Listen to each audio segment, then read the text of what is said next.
大家好，这里是老板装机。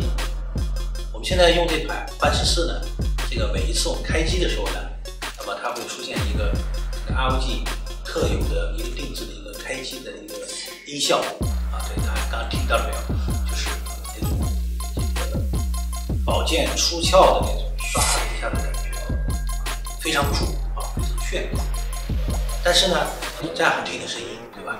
听多了以后呢，也未必会喜欢啊。尤其是呢，当你在一个需要这个安静啊，需要这个跟领导开会，对吧？这样的场合呢，那么你想关掉它，但是呢，你在 Windows 里面设置是关不掉的。那现在呢，我们就来讲一下啊，怎么能够关掉它这特效的声音。